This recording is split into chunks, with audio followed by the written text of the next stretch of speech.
माधुरी को सबसे अच्छा दिखने की अजीब सी सनक रहती थी। उस चक्कर में वह जो भी चाहे पहन लेती। उसे फिर किसी की परवाह नहीं रहती थी। अब उसके लड़के विनोद की शादी होने वाली थी। उसने अपने लिए ढेर सारी साड़ियां खरीदी थी। उनके मैचिंग ब्लाउज बनवाए थे। उसके पति मनमोहन जी ने कहा, अरे भाग्यवान, इतना फिजूल खर्चा क्यों करती हो? जरा बजट के बारे में भी ख्याल रखो, अभी बहुत सारा खर्चा पड़ा है। सुनो जी, अपने आप तो रद्दी से कपड़े पहने रहते हो, मुझको भी वैसे ही चिथड़े लपेटने को कहते हो। तुम्हारी चले तो तुम तो मुझे भिखारिन बना दो। अब तुम्हारा ज्यादा दिल खटक रहा हो तो मैं ये सारी साड़ियां लौटा दूं। कहो तो काम वाली बाई के कपड़े पहन लूं, तब तुमको संतोष होगा। उसका गुस्सा देखकर मनमोहन जी ने माथा ठोकते हुए कहा, ठीक है महारानी, तुम जीती, मैं हारा। जो मर्जी आए करो, वही ठीक है। घर में खूब चहल पहल मची थी।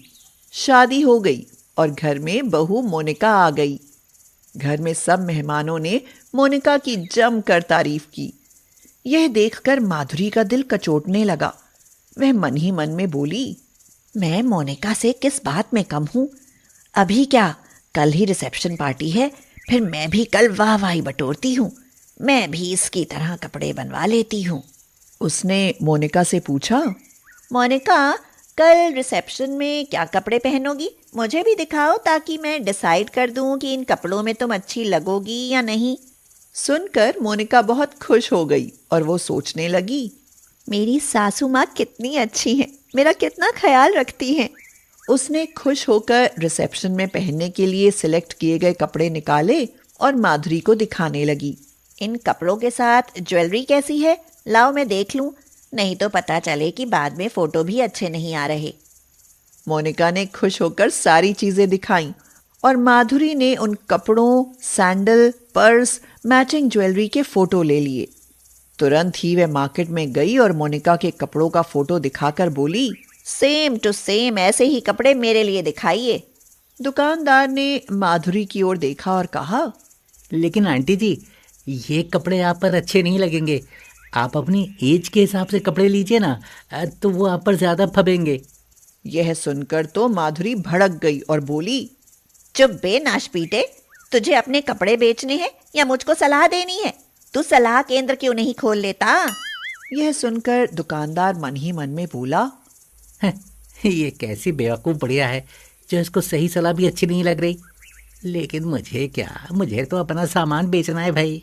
उसने सेम टू सेम वैसे ही कपड़े निकाल कर दे दिए। फिर माधुरी शूज की शॉप पर गई और शॉपकीपर से बोली, ये सैंडल की फोटो देखो और सेम टू सेम सैंडल निकालो। पर नाप भी लाइए, किसके लिए लेना है? अपना पैर बढ़ाते हुए माधुरी ने कहा, है तो मेरा नाप, इतनी बड़ी तो सामने बैठी हूँ, दिखती नहीं हूँ क्या? ये आप अपने लिए ले रही हैं? हाँ, कोई प्रॉब्लम है तुझे? नहीं नहीं, मुझे क्या प्रॉब्लम होगी? लेकिन वह धीमे धीमे मुस्कुरा रहा था। उसकी मुस्कुराहट को देखकर माधुरी भड़क गई और गुस्से में बोली, सैंडल मैं ले रही हूँ, तेरे सीने पर सांप क्यों लौट रहे हैं? अब मैं सैंडल लेकर जा रही हूँ, उसके बाद पागलों की तरह हंसना। मुझे पता है दुनिया की थिंकिंग कितनी खराब होती है। मेरी तरफ से तू भाड़ में जा। हाँ। वह सैंडल लेकर वहां से चली आई। उसके बाद उसने सारी मैचिंग ज्वेलरी खरीदी। शॉपिंग करके वह घर आ गई। फिर उसने ब्यूटी पार्लर से मोनिका के लिए इस्तेमाल होने वाले प्रोडक्ट मंगवा लिए। अगले दिन रिसेप्शन पार्टी के लिए मोनिका तो सजने के लिए ब्यूटी पार्लर में चली गई। इधर माधुरी सोचने लगी, अगर मोनिका के साथ मैं भी पार्लर में तैयार होने के लिए जाऊंगी तो घर में सब मुझे डांटेंगे और मना करेंगे। खास तौर से विनोद के पापा तो बिल्कुल ही नहीं जाने देंगे। इसलिए जब तक मोनिका ब्यूटी पार्लर में तैयार होती है तब तक मैं यहाँ घर में ही तैयार हो जाती हूँ। हाँ। सब लोग माधुरी की आदत को तो जानते ही थे कि वह घंटों तैयार होने में लगा देती है, इसलिए किसी ने उसको डिस्टर्ब नहीं किया। मोनिका जब सज धज कर आई तो सब देखते ही रह गए। पार्टी में सब लोग आने लगे थे। मनमोहन जी माधुरी को ढूंढते फिर रहे थे। अरे विनोद की मम्मी, कहाँ चली गई? अभी भी तैयार नहीं हुई हो क्या? मेहमान लोग माधुरी के इंतजार में थे। माधुरी कमरे से निकल कर आई तो सब लोग उसको भौचक्के होकर देखने लगे। यह देखकर माधुरी मुस्कुराई और मन ही मन में बोली, लगता है सब मुझको देखकर सरप्राइज्ड हैं। वह अपनी ननद से पूछती है, क्यों रेनू, कैसी लग रही हूँ? अच्छी लग रही हूँ ना? मोनिका से तो अच्छी लग रही हूँ। यह सुनकर रेनू ने बहुत मुश्किल से अपनी हंसी रोकी और बोली, आपकी तरह तो यहाँ कोई नहीं लग रहा है भाभी। कोई अपनी हंसी रोक ही नहीं पा रहा था क्योंकि माधुरी बिल्कुल जोकर लग रही थी। मोनिका ने जब माधुरी के कपड़े, सैंडल, ज्वेलरी और मेकअप देखा तो वह चौंक गई और वह विनोद से बोली, तो इसलिए उन्होंने मेरे कपड़ों के फोटो लिए थे, इन्हें मेरी कॉपी करनी थी। लेकिन ये कितनी बेवकूफ हैं, इनको यही नहीं पता कि ये कैसी लग रही हैं। विनोद भी अपनी मां को देखकर दांत पीस रहा था, लेकिन वह खुलकर कुछ कह नहीं पा रहा था। सारे मेहमान हंस रहे थे। यह देखकर माधुरी को अब बुरा लगने लगा, लेकिन वह किसी से कुछ कह भी नहीं पा रही थी। मेहमान खा पी कर नवविवाहित जोड़े को गिफ्ट और आशीर्वाद देकर विदा हो गए। लेकिन एक नई मुसीबत हो गई।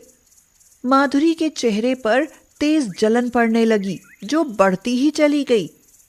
वह हॉल से अपने कमरे में जाने के लिए तेजी से बढ़ी, लेकिन जल्दी में पेंसिल हील के सैंडल में उसका बैलेंस नहीं बना और वह लड़खड़ा कर गिर पड़ी और वह उठ ही नहीं पाई। कुछ लोगों ने उसे उठाया तो पता चला कि उसकी बांह ही सीधी नहीं हो पा रही है।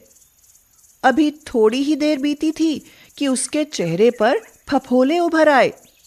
वह जोर जोर से चिल्लाने लगी, हे भगवान, ये मेरे साथ क्या हो रहा है? मुझे बचाओ, मेरा चेहरा जल रहा है और ऊपर से बांह भी नहीं उठ रही है। तुरंत ही डॉक्टर को बुलाया गया। उसने बताया, देखिए, इन्होंने अपनी सेंसिटिव स्किन में हाई ब्लीच इस्तेमाल किया है, जिससे इन्हें एलर्जी हो गई है। लेकिन मोनिका ने भी तो यही लगाया था।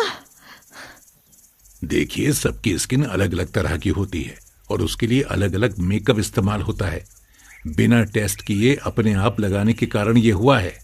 माधुरी को हॉस्पिटल ले जाया गया। वहां टेस्ट में बांह में फ्रैक्चर निकला।